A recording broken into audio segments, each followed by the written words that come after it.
crime that made national headlines. A father storms into a Tomball hospital armed with a gun, demanding that something be done to save his son who was on life support. Local media say parts of the Tomball Regional Medical Center were evacuated after reports that a man had barricaded himself with his sick son inside the critical care unit.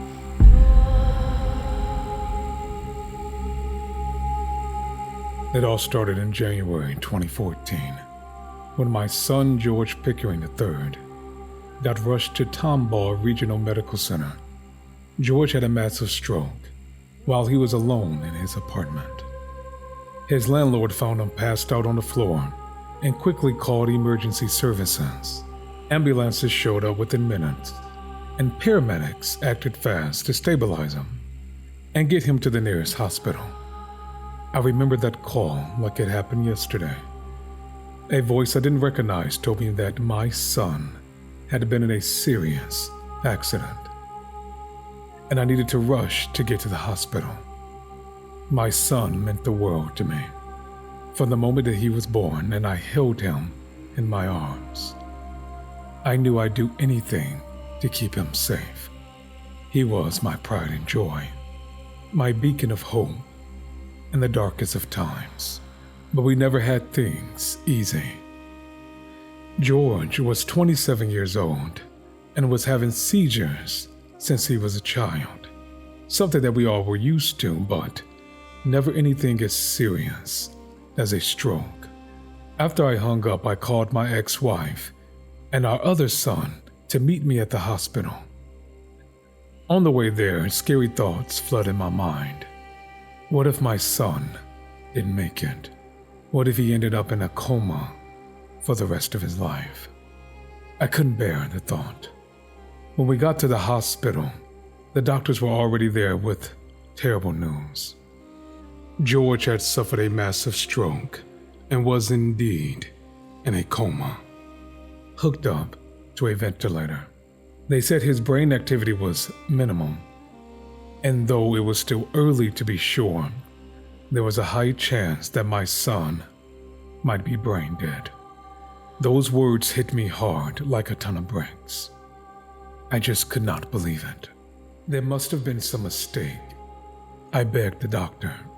He just needs more time. He's a fighter. But the doctor wouldn't budge, saying the tests were very clear. George was already gone, they said, and all that was left was his empty body. They started talking about organ donation like it was no big deal, like my son was just a lifeless shell. I was furious beyond reason. How could they give up on my son so easily? He'd fought through so much before. This couldn't be the end. All he needed was a little more time to get better, but the doctor just kept repeating his heartless medical jargon about brain death. It sounded like they were just making excuses to pull the plug on my son without giving him first a fighting chance. I kept saying no. You're not just going to unplug him and call it a day. He's my son, and I'm going to fight for him. But the doctors did not care to listen to me. My wife and my other son agreed with the doctors, but I refused outright. They probably thought I was being crazy and that grief was clouding my judgment. But deep down, I knew I was acting on a gut feeling, a powerful instinct that only a parent can understand. You can't do this. I won't allow it. My son is still here. I know he's fighting to come back, I said to the doctors with tears streaming down my face. But they would not give me a listen. They were set on going ahead with the terminal weaning in the next few hours. That's when desperation kicked in. I couldn't sit there and watch them take my son's life. I had to do something to stop it. In that moment, I knew I'd do whatever it took to fight for his life, no matter what. Hey, we need the police stat to the hospital. We have a family member with a gun. So without even thinking twice about it, I pulled out a gun and had it aimed at the doctor. "No one's pulling the plug on George," I said firmly. "Get out now before things get ugly."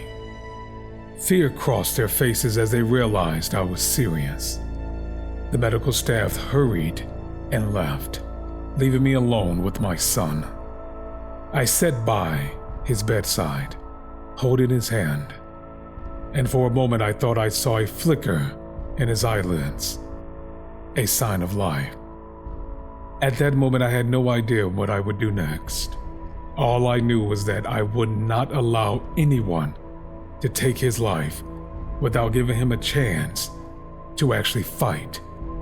It might have been crazy, but it was the only way to keep hope alive.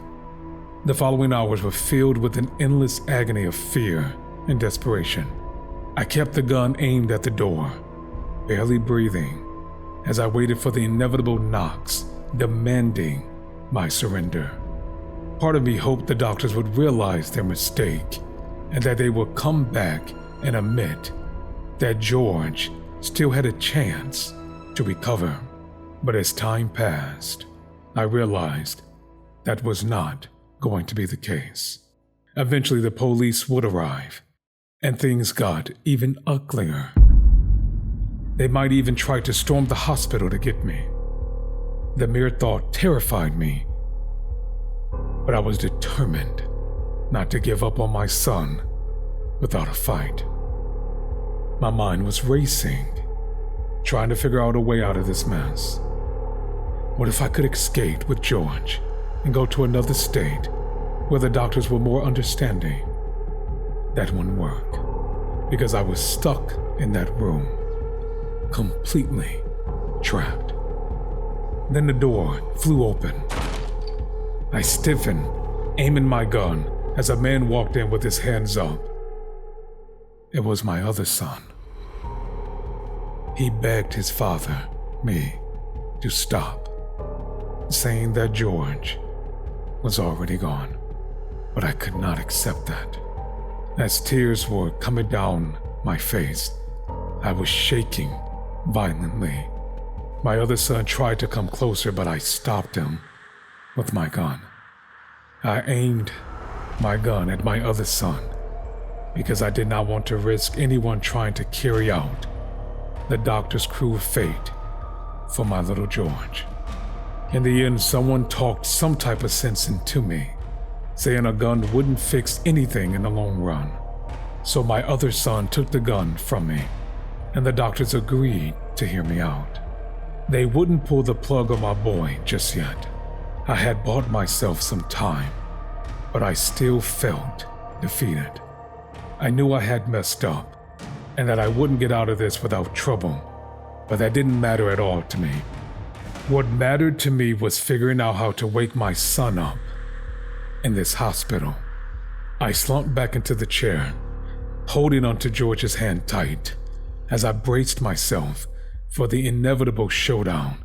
The police would show up soon, and maybe even with a SWAT team, if things got really out of hand. But again, I did not care. Sometimes George let out a faint groan, or his hand twitched slightly in mine. Those little signs of life were all I needed to keep my determination strong. Because deep down, I knew that I was making the right call. But before long, there were even more knocks on the door, and this time, it was the police. I clenched my jaw, and I refused to respond to the authorities. I was not about to give up peacefully and let just anything happen to my son. I looked at George and I squeezed his hand tightly. I pleaded with my son to stay with me, promising him that no matter what, Daddy was going to keep him safe.